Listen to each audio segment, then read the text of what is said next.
Est-ce que ça a été difficile d'épouser un Marocain en Roumanie? On s'est fiancés.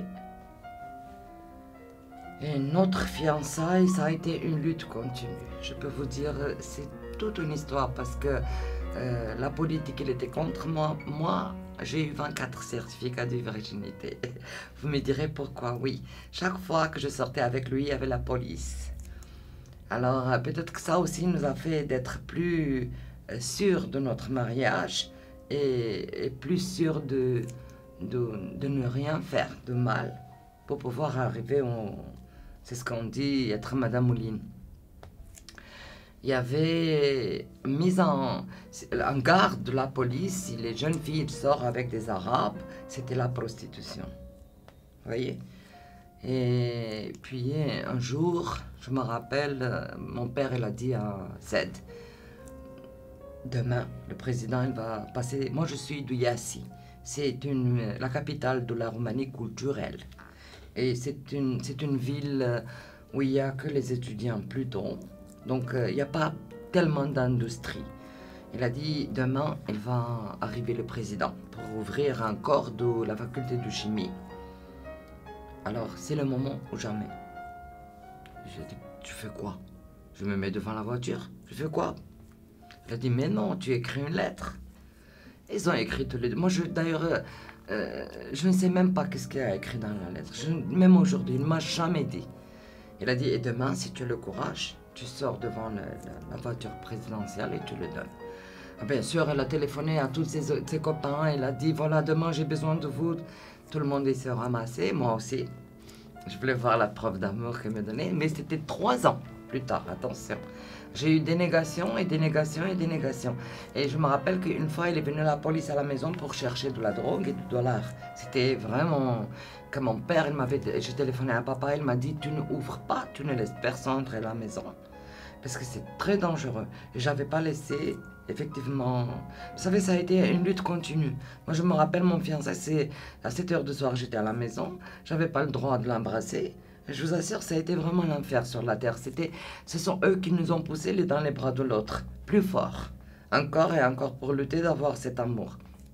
Et alors, le président reçoit la lettre? Ben oui, justement, il est sorti dans la foule et il a commencé de crier « Vive la Roumanie, vive l'amitié entre le Maroc et la Roumanie.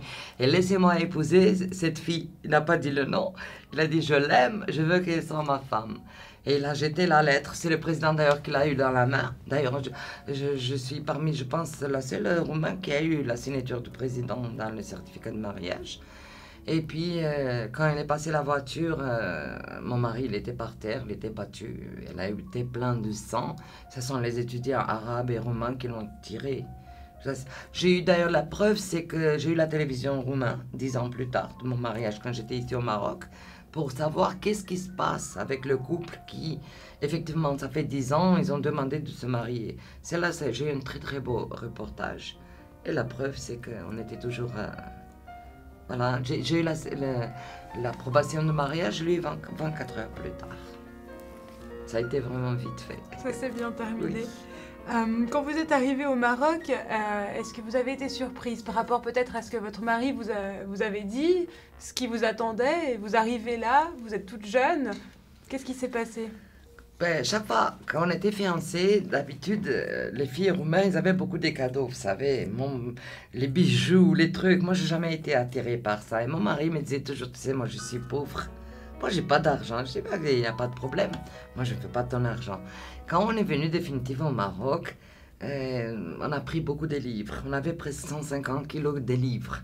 Il avait fait Görgasa, qui c'est une université à Yassi, d'ingénieur constructeur en béton armé. Et moi, je n'ai pas continué mes études parce qu'ils m'ont interdit effectivement d'étudier. Ne m'ont pas laissé. Voilà, il ne fallait pas que j'ai les études supérieures pour que notre pays profite de mes savoirs. Comme vous alliez rentrer au Maroc, vous ne pouviez pas étudier en Roumanie, non, oui, payé par l'État pour repartir au Maroc. Mais par contre, je devais payer un devise et les lois, elles disaient non. Un Roumain, il n'a pas le droit d'avoir des devises. Donc, tête à tête, ici, tu payes toujours 2 lois. Donc, j'étais limitée. Donc, j'ai eu mon baccalauréat, une année de droit. Je peux vous dire que j'ai étudié Et puis, c'est cassé les études et je laissais tomber. Alors, dans la période où je suis venue avec mon mari, j'étais sûre et certain qu'on va commencer de zéro, parce qu'il est pauvre. Et j'ai eu peur. Je vous dis pas. La porte de la maison où j'habite actuellement même, et c'est ouvert. J'ai vu un tout petit couloir. Je savais pas qu'est-ce que c'est. Le monde qui criait. Ils m'ont reçu avec du lait et tmar, les dattes.